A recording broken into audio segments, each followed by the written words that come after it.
Hey guys, it's Wart. Welcome back to the video, and today we're going to be talking about a Dark Souls character being added into Smash Bros. Now, I've had this idea for kind of a moveset for this character for a while, so I'm glad I'm finally getting around to actually making a video about it. Now, I do want to say this video is kind of inspired by the channel Delzethan. You should probably check them out. They do really cool videos over there, and I definitely took some inspiration for how they do character concept videos, so big shout out to them. Now, the first thing I want to talk about a Dark Souls character in Smash is why I think it is so important we get one. Now, Dark Souls is obviously one of the most iconic games of the last generation, and it's been kind of praised all around the world by a ton of different people for the things it's inspired and things it accomplished. Now, not only did it make majority of games kind of harder, people started getting inspired to make games less handholdy and easy because these games were hard. They weren't like impossibly hard, which I think some people kind of overestimate Dark Souls as being this impossibly hard game that's super challenging. It's really not that. It is a more difficult game than standard, and it kind of just raised the difficulty of all games around the globe. It also had really great third-person action combat, and now it wasn't as flashy as something like Devil May Cry, but a little bit more toned down. And I think a lot of games got inspired with this type of combat to be more precise and technical. Things like the new God of War and even Breath of the Wild were kind of inspired by how Dark Souls handled their combat, and I just think this game has so many legendary things that I think it should be represented in Smash Bros. So, how should you represent Dark Souls in Smash Bros? Because unlike a lot of other games, this character doesn't really have a protagonist. Now, that's where some people are saying, okay, maybe the character Solaire, one of the most iconic characters of the series, should come into Smash Bros. Because everyone kind of knows Solaire and he's iconic and whatever. I really don't love the idea of Solaire. I wouldn't hate it, but I really feel like just including a side character that would probably have a semi-forced moveset wouldn't be the best way to represent the entire series. Now, some people also say a boss from the series, namely Artorias, is the one that gets thrown around the most. I really don't feel like a boss would be the best way to represent the series either. I think the way you have to go is actually include the main character from the series and the unnamed protagonist. Now, they do have some slight names. They're called the Ashen One, the Bearer of the Curse, and the Chosen Undead in their own respective games, and now, obviously, you make your own character in each of these games. You could design a character how they look, and that is something that could be a potential blockade for including a character, but I think that a good way to work around it is just have each one of their skins covered up by armor. Now, the interesting thing about that is that there's a ton of different armor sets in the game. I think it'd be really fun to have the alts for the character be a different armor set for every single alt. Now, obviously, you would have the obvious ones like the Elite Knight set from Dark Souls 1, the Farum set, iconic from Dark Souls 2, and the Firelink set, the iconic one from Dark Souls 3. But yeah, I think the other ult slots could be filled up. You could just have different colors of them and maybe one other or whatever, and do the ults that way. But I think it would be cool if you had different armors entirely. So you could also include things like the Armor of the Sun set. So you do kind of get some Solaire representation there. Maybe even also the Artorias set for Artorias. And then also maybe like the Fallen Knight set or the Undead Legion set. Now, those are the 8 I came up with, top of my head, not top of my head, but the ones I came up with that I think could work the best for alt costumes. I would love to see some other opinions on other costumes that you guys think would work really well. Now, I also had the idea for, of course, the Katarina set, which is really iconic, or the Havel set, but I feel like those would be too big where it might accidentally change the hurt boxes of the character, and that things like that could get kind of messy, and I definitely want to keep them all pretty much the same kind of size. So let me know what you think about these armor sets picked for these 8 alts and just how you think they could work. Okay, so now we're finally getting on to the moveset for the character, and this is where I might lose some people, okay? So just stick with me. It is a little bit complicated. I'm not sure the best way to explain this, but hopefully I do it pretty well. Now, pretty much what you want to think of about this character is they're going to play like Link. I'm not going to be going into every single jab, tilt, grab, percentage, all this stuff like that, but I do want to say them using their sword and their shield like you would standard use in a Dark Souls game would play it similarly to Link. But here's the thing, his down special move, if you hold it down, you have the ability to change your weapon set into 5 different options. So yeah, the ability to change your weapon set would basically change a lot of your moveset and be a little bit more drastic from one weapon set to another. Now, I'm going to go over all the weapon sets real quick here right now. So basically, there's the straight sword and shield set, holding down B, switching it over to the great sword set. Now, this changes your moveset to be using a two-handed sword, and your attacks are slower, but obviously do more damage. damage, and this would change a lot of the attacks. Now overall, your jabs, tilts, your smash attacks, everything like that will kind of be standard-ish universally through all these, but just know your smash attacks, your damage output, your range, and your speed and stuff like that will all be different throughout all these sets. So besides just the greatsword, there's also the spear/halberd set. I haven't decided, maybe different skins use a spear versus a halberd, but basically this set will have you use a spear and obviously increase your range by a lot while also lowering your attack and your mobility. So instead, now you have a spear and halberd thing, kind of like Byleth even, how her forward air and stuff like that has a spear kind of attack item, and opposed to her standard kind of sword attacks. So there you go. And then holding it down again, you can switch to the twin dagger set. Now this, you hold 2 twin daggers and you're a lot faster, the fastest version of this character of the weapon sets.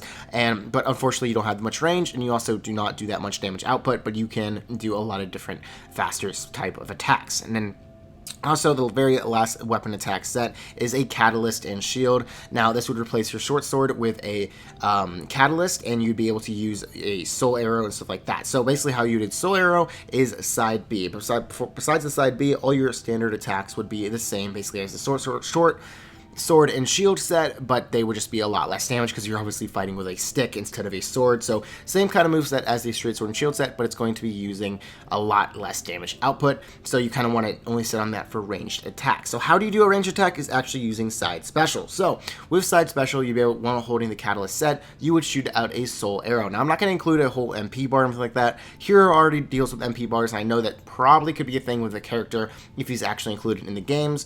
But for now, I'm really not going to get into an MP bar. So basically, doing side special while holding the catalyst set would be using a soul arrow. Maybe flicking it once will do something kind of like auto reticle, like Palutena. Maybe holding it down would do like Thoron, like Robin, or something like that. So different way to mix it up. So speaking of how side B does that for the catalyst set, every single side B in all these sword sets would also change. So going back to the straight sword and shield set, using side B on that move would use a shield bash and parry. Now this is sort of similar to King K. Rool's attack. Basically, you would do it at the right timing and basically be able to do a lot of damage, sort of like Ridley. So it is a parry move, but it is harder to hit, and instead of doing increased knockback, it deals a lot of damage, kind of like Ridley's side B.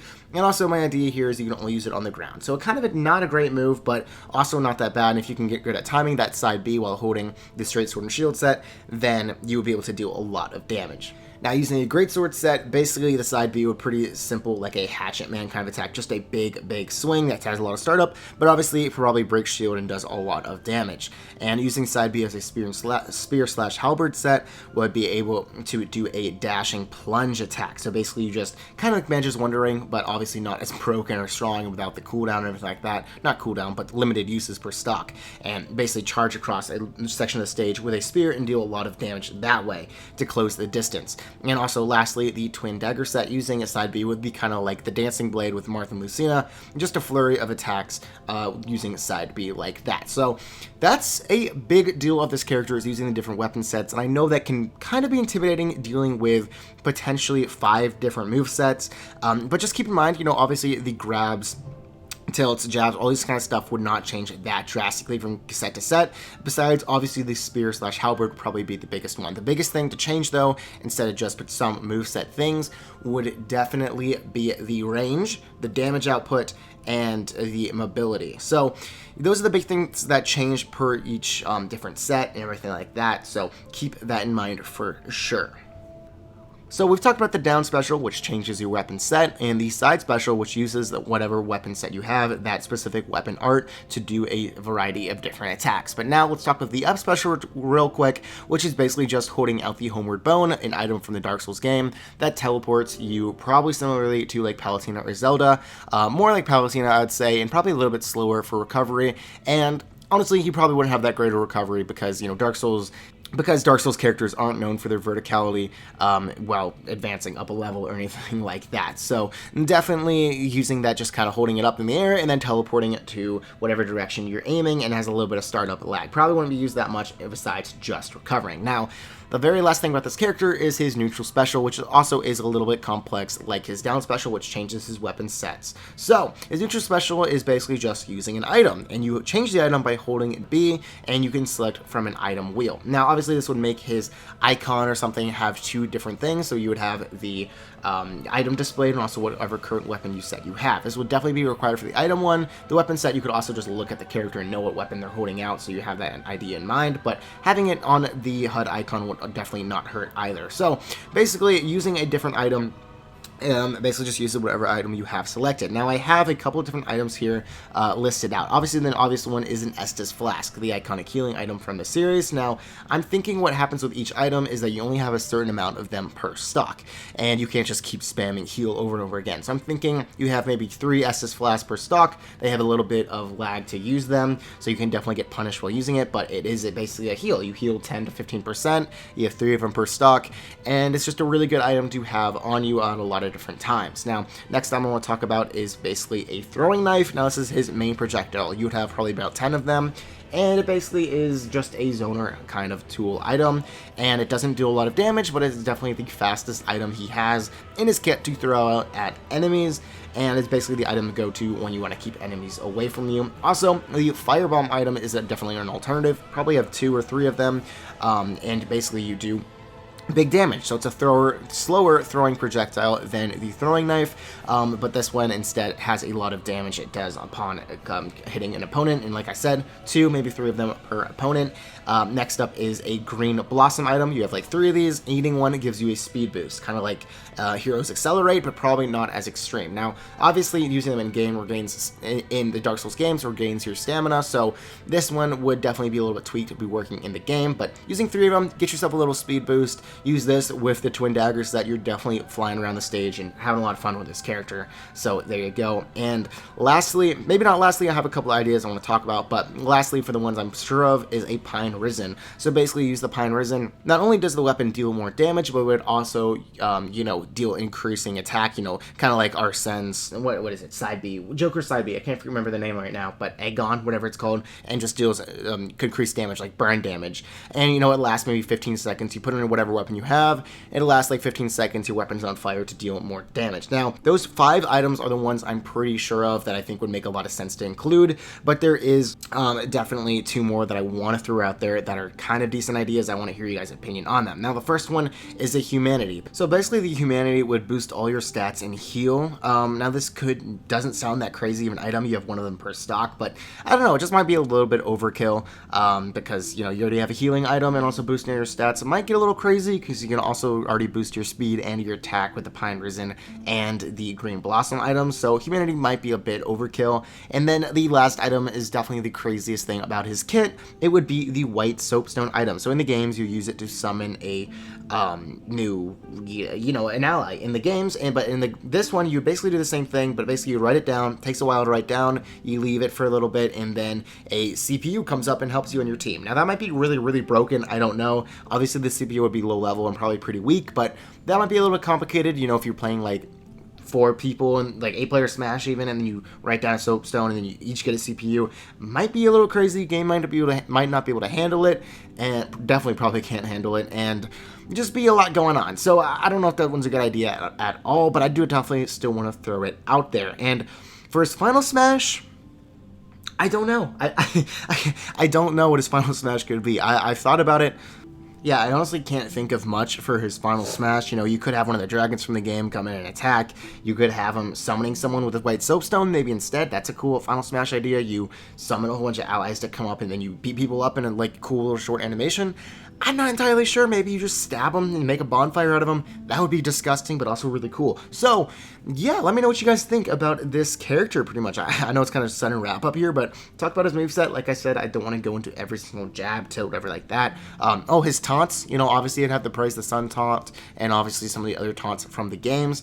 So, that's understood. His victory screen probably have him resting on a bonfire. Stuff like that. I don't really want to get into all the nitty-gritty of that because that's just kind of fluff. So, yeah, but for the most part, that's the character, and I want to know what you guys think about it. How did I do in this video? Did I hopefully do a good job at explaining, his down B moveset changes? Did I do a good job explaining, with the items? Did you guys like my Dark Souls 3 gameplay where I jumped in and recorded me doing some of this stuff? Hopefully it worked out all right. I don't know, but thank you guys so much for watching. I really, really do appreciate it. So let me know what you guys think about this character, this moveset, in this video. Really appreciate it. Thank you guys so much for watching. See you next time, and bye-bye.